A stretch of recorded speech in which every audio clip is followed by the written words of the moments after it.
This is where police say a pickup truck driven by a university employee ran head-on into a car. One of the biggest reasons advocates are pushing for same-sex marriage across the country is that marriage comes with more than 1,000 rights. Adult home specialists are required by the state to inspect facilities like this on a quarterly basis.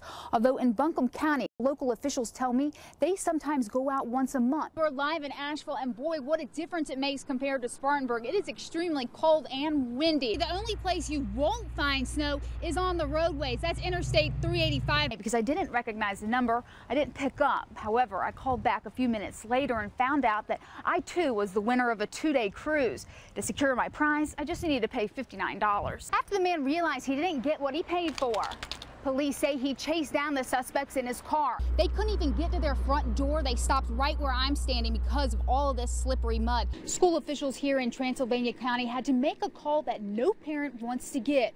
Your child was hit while boarding a school bus, but that's exactly what happened earlier today. Social media literally erupted with photos from a gang-themed party hosted by Clemson students. University officials tell us that the party was not sanctioned by the college, so the students didn't break any rules per se, but they have raised concerns about the racial climate here on campus. Dozens of photos posted to Instagram Saturday night showing partygoers dressed as gang members and displaying hand signals were shared and tweeted by hundreds. This wasn't just any holiday party hosted by students from Clemson University. On social media, attendees referred to it as a Cripsmas party. To hear at 3 a.m. that there was a Cripsmas party that depicts like gang stereotypes and stuff, it's just really disappointing. The Crips originated in California, but now have a nationwide presence. For the most part, I was just appalled at the sheer ignorance that someone can have about the situation. I mean, things are tense as it is. As the images went viral on campus, another group of students organized a protest in an effort to raise awareness of race tensions felt by some at Clemson. It's not just one event. It's the fact that the culture of Clemson itself needs to be examined. Riley Fontenot helped organize the impromptu protest, which got the attention of Clemson University President Jim Clements. He sat down with students Sunday morning. We had a very healthy and good and positive discussion this morning that lasted a couple hours.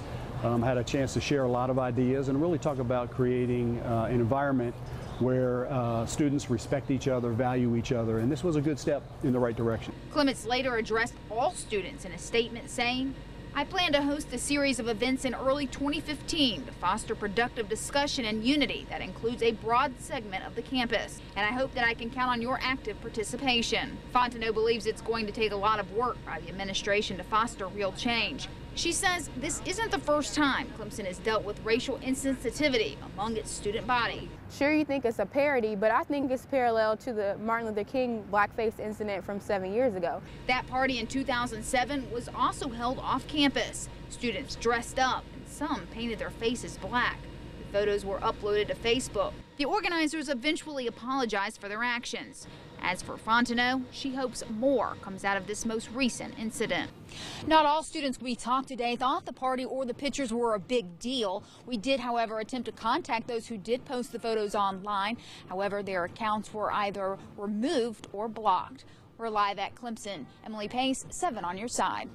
The wreck happens here. Ulysses Laxton admits his eyesight isn't what it used to be, although he can still spot a potential hazard. When we stop where we're supposed to, we can't see. When we pull out where we can see, that's when there's problems. Laxton is referring to the intersection of State Line Road and Highway 221 in Rutherford County. And my son-in-law about got hit there, and we got hit. Laxton contacted 7 on your side when his request for help through the Department of Transportation went unanswered.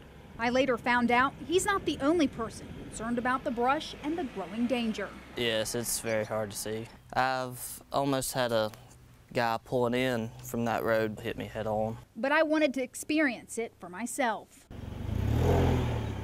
It is true, drivers either have to pull up right to the edge of this busy highway or out into the roadway in order to see what's coming. I went to the DOT for answers. No one was available to go on camera, but officials say crews will have the area cleared immediately. In Rutherford County, the DOT mows grass alongside the roads 4 times a year. Brush removal is done once a year on primary highways and every 3 years on secondary routes. Crews were out recently mowing, a job that costs about $380,000 annually. Laxton says A small price to pay to ensure driver safety. Yeah, it's scary. I'd hate to get T-boned here.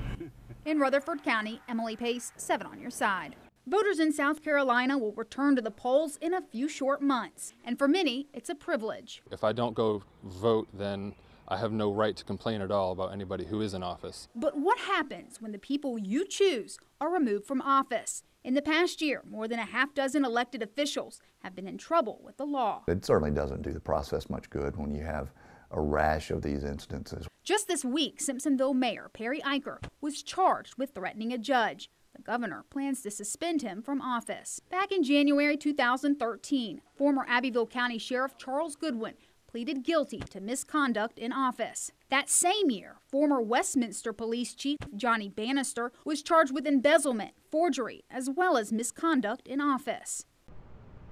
And in the city of Union, former attorney William Whitney Jr. was accused of dropping charges in exchange for sexual favors. With so many elected officials in trouble with the law, one might wonder if our local government has gone to the dogs. So what better place to go searching for answers than an area dog park? It really saddens me to hear about everything that's going on. I think some people might actually use it as an excuse not to vote. Public affairs consultant Chip Felkel agrees. Scandals, arrests, or indictments of local and state politicians hurts overall voter turnout. And the numbers don't lie. Felkel says less ballots are being cast, which makes it all more important to vote. So the question now is, will you have a dog in the fight come November 4th? In Greenville, Emily Pace, 7 on your side. It's not what you would expect to hear. A distinct, upbeat harmony that originated in the early 1600s. Whoa! Coming from inside a modern-day high school. You need to really start getting your act together. Meet the students. They're 17, currently taking Don Noonan's bluegrass class. Pickens High is the only school in the state teaching kids how to play this genre of music. When you get a good harmony going, it's amazing. It's like a stress reliever to me. Danielle Yother can work the guitar, mandolin, and bass. The freshman is a member of the school's up-and-coming Blue Flame Bluegrass Band. But the highest songs are written. All students in Noonan's class can audition to be part of this advanced group, which often performs in the community. They even get paid. All these opportunities we're getting to do has really changed the way that people look at bluegrass. Bluegrass has a fast-growing loyal fan base. Noonan says the music, for the most part, is about life and is relatable. Still, he wants his students to make songs all their own. Some of them do read music, but for the most part it's all done by ear. Many of the students picked up their first stringed instrument a couple years ago through a local program called the Young Appalachian Musicians, or YAMS. But it stops after the 8th grade. So I went to Mr. Lawson, our principal, and said we needed to accommodate these kids because music is music. Noonan is no longer just a teacher. That's better. He's a coach, leader, even a manager. And his students are passionate, focused musicians, carrying on an old tradition in a new age. These people. In Pickens, Emily Pace, 7 on your side.